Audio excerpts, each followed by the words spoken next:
Welcome to the Built to Scale podcast. I'm Reinventing, your host, and today we have a special guest joining us, Sagiv Ofek, founder of LibLab. Sagiv, thank you so much for joining us today. How are you? I'm great. Thanks for having me. Thanks for joining. Where are you calling from, by the way? I'm located in Austin, Texas. Nice. A lot of people I've been speaking with are either moving there or have plans of moving there in the tech space. So I feel like this is becoming a bit of a tech hub. If the trend's gonna become reality.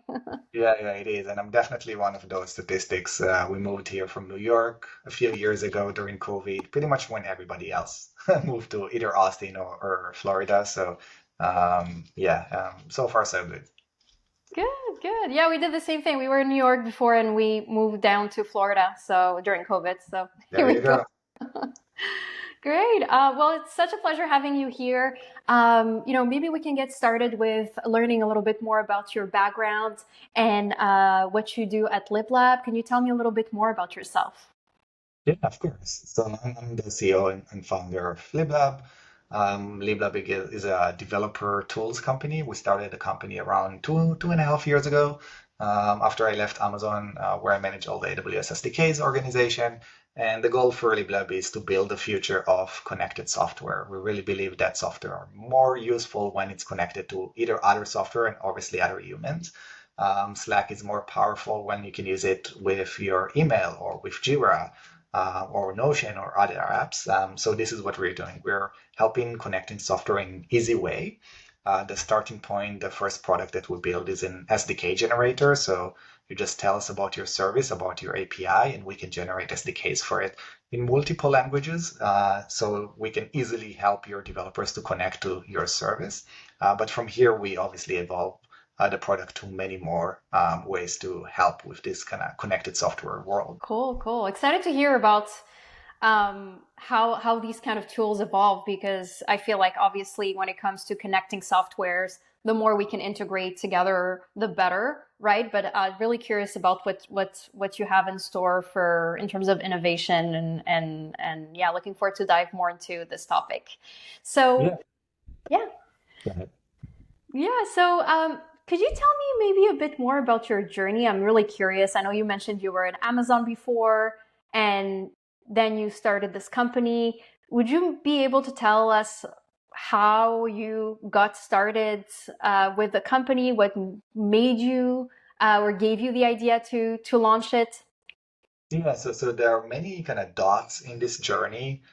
Before Amazon, I had my own startups in the past and that were also developer facing, and I wanted to create those SDKs, but I didn't have the time or knowledge to build those SDKs in multiple languages. I ended up kind of scrapping and building a really bad, I want to say, SDK back in the days, just in one language because that's all the resources I had. But then later on in my journey, I joined Amazon, where I manage all the AWS SDK organization, which is, I think the AWS SDKs are the most popular SDKs in the world. Pretty much every developer worked with one of those SDKs in one of their 8 or 9 different languages. And then this is where I realized that you can actually automate the entire process, right? Like the codegen part of creating software can be automated. And this is where I realized that I want to do the same like I did for AWS. I want to do it for the rest of the world. And that kind of inspired me to start LibLab to help other companies to automate the tools to make their API more accessible using client libraries, SDKs, and other tools. That's great. Do you want to tell me maybe a little bit more about what are some big trends you're seeing in your space, right? And it could be in the tech space overall, but maybe more specific to your line of work. What are some big trends you're seeing this year in 2024 and even going into 2025? So we're in the code gen space, right? Like code generation, automation. And I think the biggest trend that you can think of nowadays that become kind of buzzword is AI. But for good reason, right? AI really helps with a lot of those things. Anything related to code gen, like help generate code, all the way to automation, help create workflows. AI becomes a very big player in this domain, right? And because we're in the developer tools kind of space, there is a maybe meta discussion to have of like, what is the role of a developer, how developers should evolve, how the future market going to look like, how developer tools companies should behave in general, or what product should they build? Should they even build products for developers if now AI can code everything for you? So I think there is a lot of interesting trends that are happening pretty much in the past year or two. And the way I think about it, this is just the initial kind of initial journey of like a big shift that's going to happen in all this kind of market and domain of like developer tools, automation, building software, SaaS companies, and so on. I think there are a lot of big waves that are coming very soon. Yeah, and it's interesting because I had a few of those conversations in terms of, one of the founders we recently spoke with said that he essentially has been not necessarily replacing his engineers, but really leveraging a lot of AI to write code, which helped him, optimize, what his team does and just create a little bit more cost of efficiency. So can you tell me more about maybe in a more like in a use case setting, what does that look like in terms of using AI to do code gen? Yeah, so you can look at it as evolution. If back in the days, in order to be a developer, you needed to read a bunch of books and maybe create everything from the ground up because there was no existing solutions. Over time, with the internet, with more tools, modern kind of solutions, there are pretty much solutions for every problem you might face. And then the question would become of like finding the right tools and learning about it. This is where Google came into play, right? Like indexing the world knowledge, help you quickly find an answer for your questions. Really popular sites like Stack Overflows, also kind of type of forums where people can ask questions, find answers, and then other people in the future can look for those questions, answers, and go back to the same problems that other people already solved. So that was like the stage one. Then stage two came, right? Now AI can do that for you, right? AI can go and search for the whatever questions you have and give you already the answer. And not just give you the answer, they can actually write your answer, right? They can actually code it for you, right? So a lot of people say like, hey, right now AI is kind of junior developer level, right?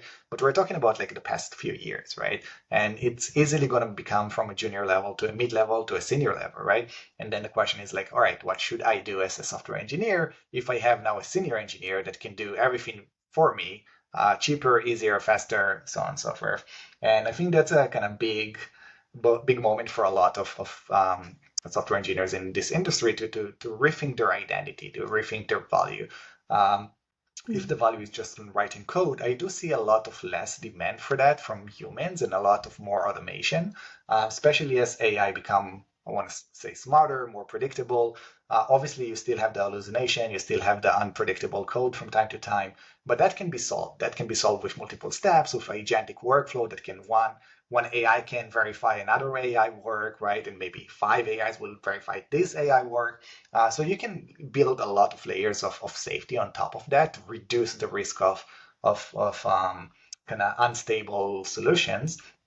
But I think the more interesting part is like, okay, what does it mean in general for the industry that you don't need to be a developer anymore to write code, right? And the way I think about it is it's not just developers going to go away, it's that everybody going to become a developer, right? Now you don't need to be to learn computer science or a Stanford degree or whatever in order to write code.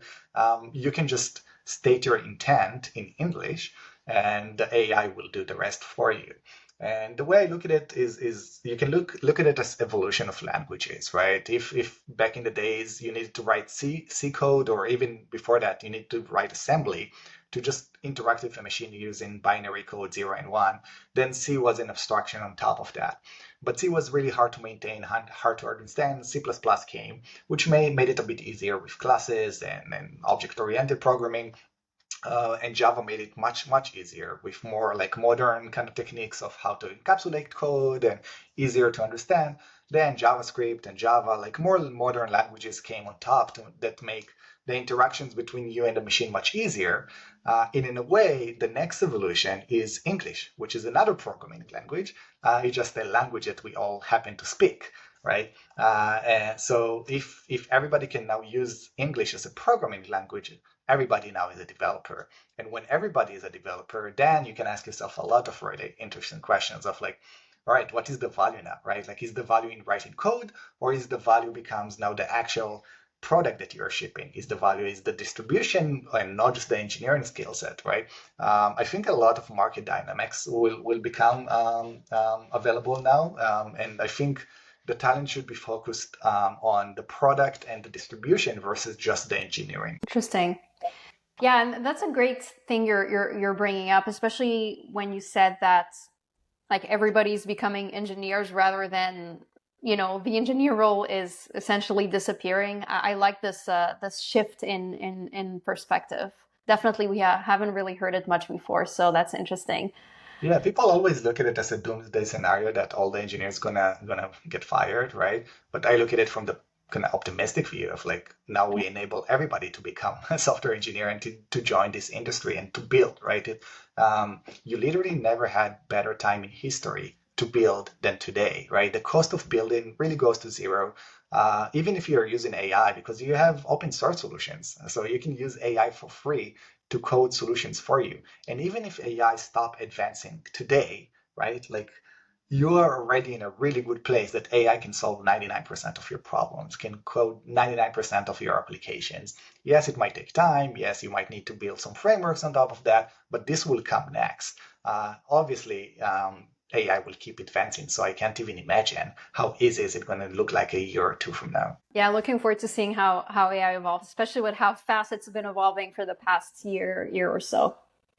Yeah, exactly. And when we think about it internally in LibLab as a company, right, when we started with an SDK generator for an API, we really target the hardcore developers, right? Like those people who want to make API accessible for their developers. But now the next evolution for us as a company is to target the rest of the world, right? Like we're like AI is enabling everybody to become a developer. We want to enable everybody to interact with the same AI and the same API. So if back in the days, assuming you have a service, let's say a weather service, right? Like tell me what's the weather. In order to interact with this API service, you need to be a developer and you need to write some Java code of like, I don't know, weather.get and then a parameter of your city, let's say Austin.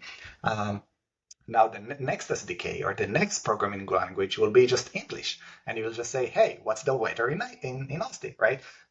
In a way, it will parse the same code, it will parse the same intent, and execute the same API command behind the scene to your service. But this time, you don't need to learn a new programming language because you already know one, which called English.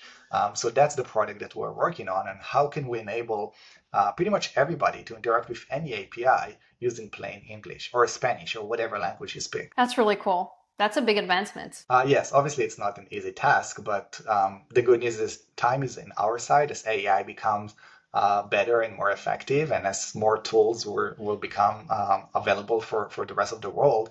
I do see a world that everybody can interact with any service just using plain English. Cool. Out of curiosity, has there been any challenge when it comes to integrating AI into how you develop your products? What are maybe some challenges you've faced or you've seen other companies trying to do the same thing face? Well, to integrate AI into your product, you can look at it as kind of multi-vectors solution because it's not just one place, right? Like if we'll choose, for example, the software engineering market, right? One place can be use AI as a companion, as a co-pilot to help me write better code, right? So obviously Copilot and products like that become very popular nowadays, like Cursor, product that will enhance your day-to-day work. There are AI solutions that are not targeting just writing code, can target your automation, right? Like every time that I get an email, I want to get also a Slack notification with a summary of the email, right? Now we have a workflow of multiple services that will help enhance my day to day. That's another type of integration. There is another integration of the AI if you want to include it in your core product, right? Usually the common use cases that people are doing right now are anything related to customer support, SDR, reach out for creating email, sales, like all the things that we do in a repeatable, predictable way can probably go away by using or outsource it to some AI agent. But I do see a lot of layers coming on top of that, which kind of we talked about earlier of like, how can you build a AI solution native from the ground up, right? Now what I see as a trend, a lot of founders, including me, are opting to use more engineers to build solutions using AI versus specifically hiring those type of people with this deep knowledge expertise, because AI, you can assume, have as deep knowledge as any expert in any field, right? So instead of hiring, for example, an expert marketer, you will hire an engineer to build using AI a marketer agent that has expertise in this kind of marketing field. Again, this will have a lot of ripple effect of what does it mean on the job market, and what those people that going to be in a way replaced by an AI agent will need to do. But I do see a lot of people who opt in to develop their own custom solutions using AI agent versus finding or hiring the best talent in this industry, because in a way AI is the best talent in a specific industry. Right. Cool. And then maybe moving forward into 2025, what are some big priorities or initiatives that you're working with as a founder that can be related to AI or other exciting innovative stuff that are a priority for you? I think the key that everybody is like trying to accomplish is to do more with less, and AI definitely allow you to do that, right? Like you can literally do more with less. If back in the days there was a direct correlation between how many people you have in your company to how successful the company is, right? So a company with 10 people will be usually less successful than a company with 100 people.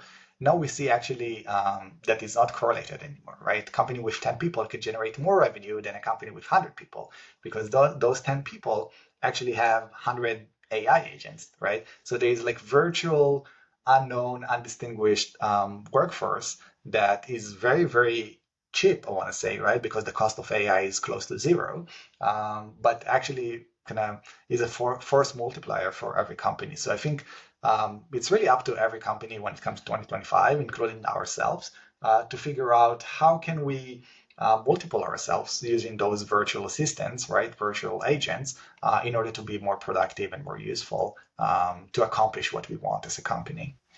Yeah.